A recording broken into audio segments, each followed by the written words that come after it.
Intéressons-nous maintenant aux personnes en situation de handicap. Si certains préfèrent la facilité avec la mendicité pour survivre, d'autres font le choix d'apprendre un métier afin de vivre décemment. Mais que d'obstacles à franchir à quelques jours de la Journée internationale des personnes handicapées. On évoque la question dans le monde des personnes en situation de handicap, un sujet de Salif Lekwe et Eric Kimo.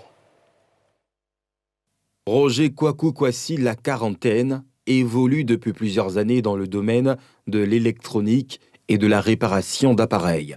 Un métier qui lui permet de vivre décemment malgré son handicap. C'est à Abobo qu'il est installé. 16 avril 1996, j'ai commencé à apprendre. Après, je me suis installé en 2007. Après 2007, je suis allé me faire perfectionner dans une école professionnelle électronique pour avoir un BT en électronique. Voilà. C'est de ça que je vis. L'activité me rend autonome d'oublier que je suis une personne handicapée, de prendre en charge d'autres personnes aussi.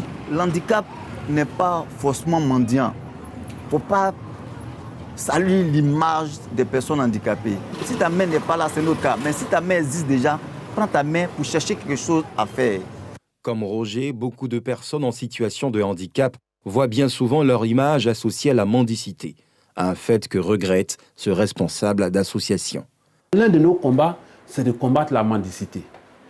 La mendicité qui était déjà un délit dans nos lois, mais aujourd'hui, il y a un aspect socio-culturel qui fait qu'en Afrique, ces principes-là sont développés. Au niveau des religions, la religion prône l'assistance et certaines personnes en abusent. Les difficultés sont de plusieurs ordres. Il y a l'aspect éducation. Bien que l'État ait décrété l'école obligatoire pour les enfants de 5 à 16 ans, mais le dispositif n'est pas adapté aux personnes handicapées. L'une des difficultés majeures aussi, c'est l'aspect juridique. Il n'y a pas de cadre juridique adapté à la situation spécifique à la situation du handicap en Côte d'Ivoire. Au niveau du travail, le vrai frein, c'est l'accessibilité des services et des infrastructures. Pour quelqu'un qui travaille, il a besoin d'utiliser les infrastructures, le transport, les services publics. Et malheureusement, ces services-là ne sont pas accessibles à près de 95% des personnes en situation de handicap. Raphaël Dogo, bien que saluant les différentes politiques en faveur des personnes portant un handicap, estime qu'un changement de mentalité s'impose. Voyez-vous, le président de la République, son Excellence Alassane Ouattara, a pris sur lui d'organiser 3 recrutements dérogatoires des personnes handicapées depuis 2018. C'est une grande première. Avant lui, ça n'a jamais été fait. Ils ont recruté en 2018, ils ont recruté en 2019, ils ont recruté en 2020.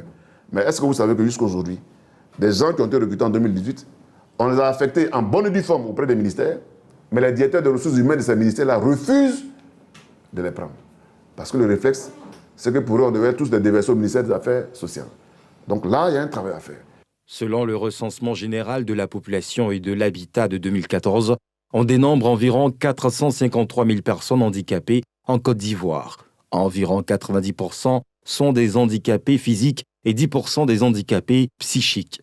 Des chiffres qui sont en deçà des réalités selon les fêtières d'handicapés. Depuis 1992, à l'initiative de l'ONU, la Journée internationale des personnes handicapées est célébrée chaque année le 3 décembre.